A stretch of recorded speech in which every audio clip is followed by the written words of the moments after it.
She was already dead when they found her. Stabbed, thrown into the bamboo grove like she was nothing. And no one came looking. No investigation, no funeral, no justice. Just silence. But she refused to stay silent. Every night she came back, waiting, searching, for one person brave enough to listen.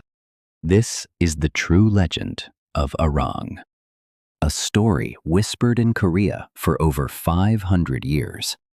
And tonight, you're going to hear it. Korea, the Joseon dynasty, the 16th century.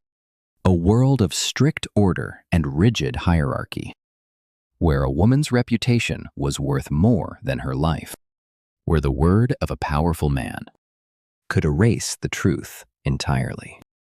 In the mountain province of Miryang, there was a government magistrate's post, and for years, every single man appointed to that post died on his very first night.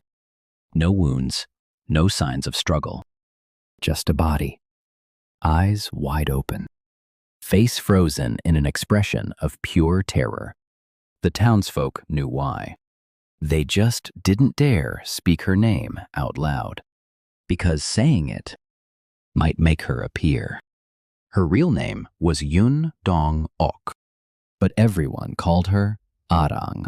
She was the only daughter of the Miryang magistrate. Gentle, educated, full of life. Her mother had died when she was very young.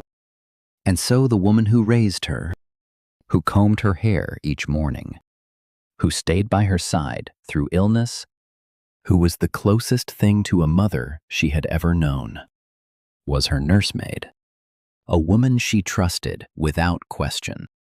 A woman she loved deeply. And in another part of the compound lived a man named Becca, a low-ranking government servant, a clerk. Quiet, unremarkable, except that for a long time, he had been watching Arang, obsessed with her, knowing that the distance between them, her status, his, made his desire impossible. And so he made a different kind of plan. To understand what happened next, you need to understand the nursemaid. She had a son, her own child, not Arang, not the magistrate's family, her own flesh and blood. And he was sick, seriously, dangerously sick. She had spent everything she had on medicine, every coin, every saved scrap. And still, it wasn't enough. She was desperate in the way that only a parent can be desperate. The kind where you stop thinking clearly, where any door that opens feels like the only door. One night, late, she heard movement near Arang's quarters. She looked up and saw Arang slipping out into the dark corridor. The nursemaid frowned. It was deep into the night. Where could the girl possibly be going? Before she could move, a hand touched her shoulder. It was Becca. He pressed a pouch of coins into her hands. Heavy, more than she had seen in months. He leaned close and said quietly, "The magistrate feels sorry for your situation. He wanted you to have this." The nursemaid looked at the money. She looked at the dark corridor where Arang had disappeared, and she told herself, the magistrate must have called for his daughter. There's no other explanation. Everything is fine. She closed her fingers around the coins and went back inside. She never asked what Becca had said to Arang. She never asked why he was the one delivering the magistrate's generosity in the middle of the night. She chose not to know. And sometimes, not knowing is its own kind of choice. What Becca had told Arang was simple. He had gone to her quarters and told her, "Your father is asking for you." Arang trusted those words completely. Why wouldn't she? She followed him. Into the dark. Into the bamboo grove by the river. And there, far from any ear that might hear her, Becca revealed what he truly wanted. Arang refused. She fought. She screamed. But no one came. When it was over, Becca made sure she would never tell anyone what he had done. He left her in the grove, covered by shadow and bamboo, and walked back to the compound, as if nothing had happened. When Arang was reported missing, the story that spread was the one Becca helped along. She must have run away, with some man in the night. A scandal, a disgrace to her father. The magistrate, heartbroken, humiliated, resigned his post and left Miryang. He never knew his daughter was still there, less than a mile away. And the nursemaid, who had seen Arang leave that night, who had accepted Becca's money, who had begun to piece together what might have happened, said nothing. Because Becca had made something very clear to her, without ever saying it directly. If she spoke, she would be seen as an accomplice, and her sick child still needed medicine. So she stayed silent, and silence became its own prison. Years passed. Many magistrates, many deaths. The post in Miryang became a sentence, and no one volunteered. Then came Yi Sang-sa, not a powerful nobleman, not a famous scholar, just a man with an unusual quality. He was not afraid. When he heard about the cursed post in Miryang, he didn't hesitate. He volunteered. His colleagues looked at him like a dead man walking. His servants wept. He arrived in Miryang on a cold afternoon and took up his quarters without ceremony. He lit a candle. He waited. The temperature dropped, and she was standing in the doorway. She didn't speak with words. She showed him. Images unfolded in the air between them, like ink bleeding slowly through water. A corridor at night. A lie about her father. A bamboo grove. A blade. Her body left where no one would think to look. Yi Sang-sa watched everything without flinching. When the images faded, Arang looked at him with eyes that had been waiting. For someone, anyone, to see this. For a very long time. Yi Sang-sa bowed his head slowly. "I will find the truth," he said. "I promise you." The candle steadied. The cold lifted, and she was gone. The next morning, Yi Sang-sa went to the bamboo grove. He searched alone, in silence, and he found her. Arang's remains, preserved, the legends say, as if the earth itself had been keeping her safe, until someone finally came, and still buried in what remained, a blade. He examined it carefully. The wound it had made was unmistakable. This was not an accident. This was not a fall. This was murder. He wrapped the blade carefully and brought it back. That night, he waited again, and she returned. On the second night, she came with something different. Not grief. Instruction. She showed him an image, clear and deliberate. A white butterfly, landing on the topknot of a man. Yi Sang-sa understood. "Tomorrow," he said, "I will call everyone together, and we will see where it lands." Arang looked at him for a long moment. Then she faded into the dark. The next morning, Yi Sang-sa summoned every servant, every clerk, every worker in the compound. They stood in the courtyard in the cold morning air, confused, uneasy. Yi Sang-sa said nothing.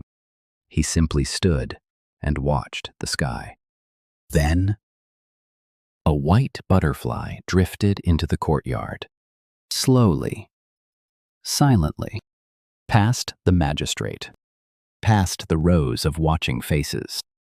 It moved with strange, deliberate calm, as if it knew exactly where it was going. And it landed on the topknot of one man. Becca. Courtyard went absolutely still. And then something happened that no one expected. Becca's face went white, because what he saw standing before him was no longer Yi Sang-sa, standing in the magistrate's place, in white hanbok stained with blood, her hair unbound, her eyes fixed on his, was Arang. Her gaze did not waver. She simply looked at him, the way the dead look at those who put them there. Becca began to shake. A sound escaped him, not words. Something broken and animal. His knees buckled. And in that moment of chaos, from the other side of the courtyard, the nursemaid fell to her knees. She pressed her forehead to the ground and began to weep. "Forgive me," she cried. "Forgive me. I knew something was wrong. I took the money and I said nothing. I said nothing for all these years."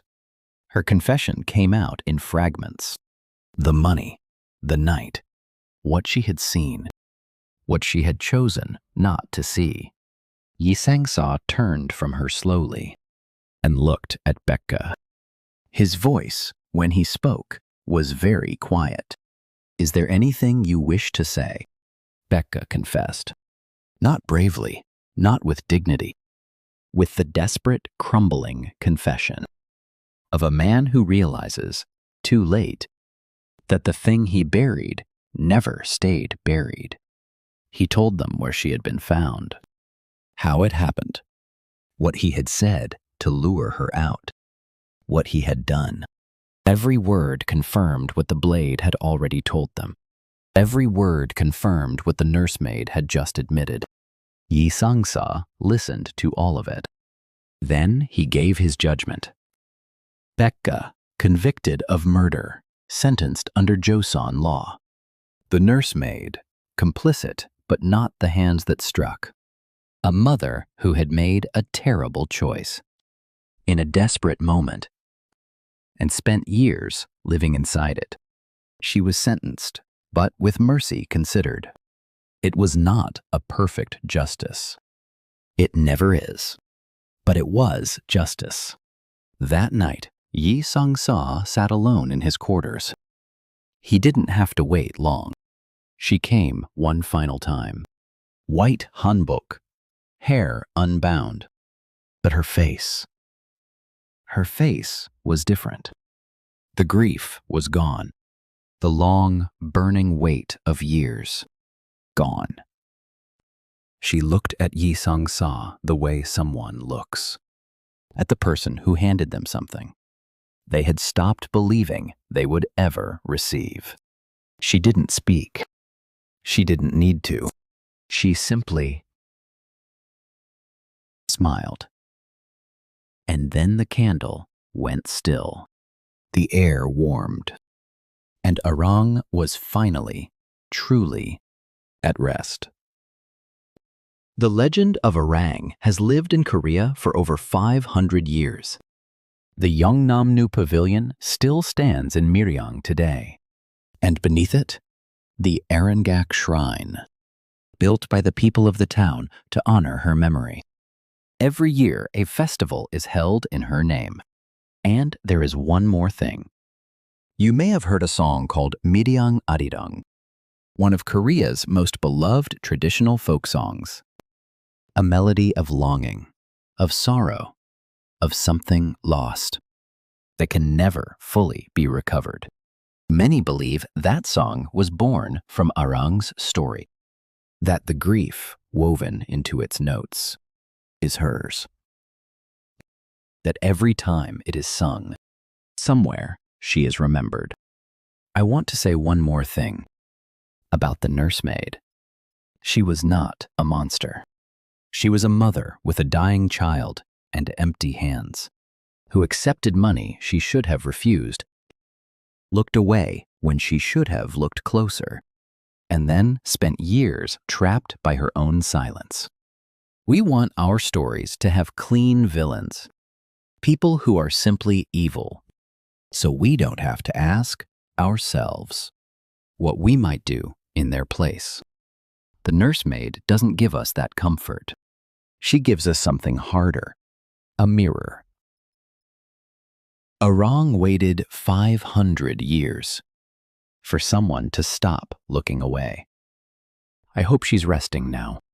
If this story stayed with you, there are hundreds more like it, buried in the history of Korea, waiting to be told. Subscribe, and next time, we'll open another one. Sleep well.